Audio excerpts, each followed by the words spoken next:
आज म यो न्युटेलाको छोइला बनाउनु गइरहेको छु। यो मैले अघि पानीमा भिजाएर यो निचारिसकेको छु हैन। अनि यहाँ चाहिँ यो हाम्रो टमेटो पाकिरहेको छ। अलि नजिक आएर देखाउनुहोस्। टमेटो यो उसिन्नुपर्छ यसलाई। यो पनि अब उसिन्नु पाकिसक्यो लगभग। अब तपाईहरु हेर्दै जानुहोस् कसरी बनाउँछु म।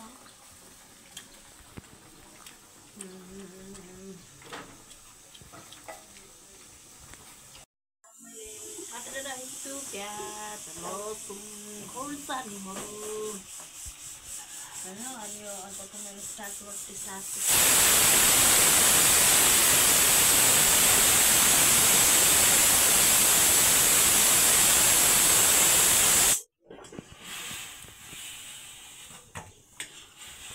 अब मेरो झुम्रो छैन के गर्नु।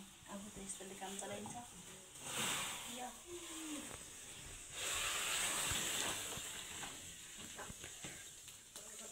यस्तो झुम्रो चाहिँ खतरा हुन्छ है। कसले झुम्रो बसिरहेको छ आफ्नै स्वेटर लाउनुपर्छ अनि यसरी तान्ने अनि यसरी नै गर्नुपर्छ है। झुम्रो चाहिँ मेरो खतरा।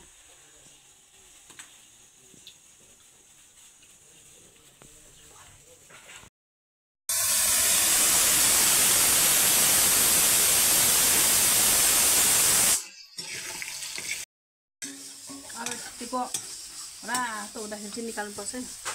यस्तो रातो हुन्छ भुट्नुपर्छ यसलाई तेलमा।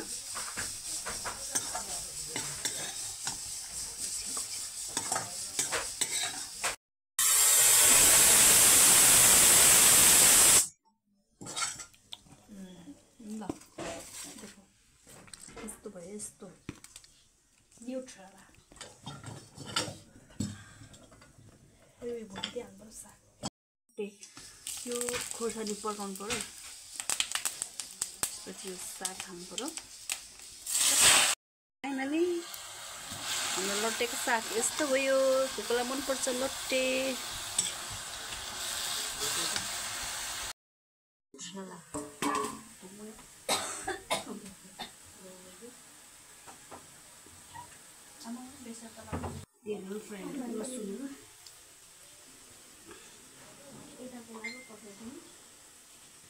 त्यो दादा थिनु होला तिमीलाई मार्नु नि।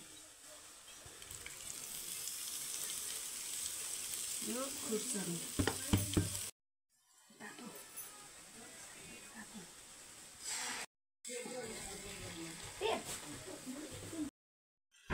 यसरी साट्नुपर्छ ल।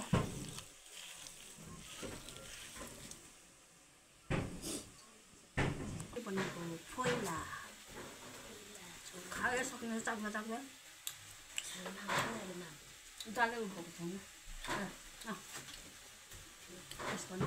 टेस्ट गरेर खाइसक्नु रहेछ। खान्छ भयो राख्नु मिठो भएर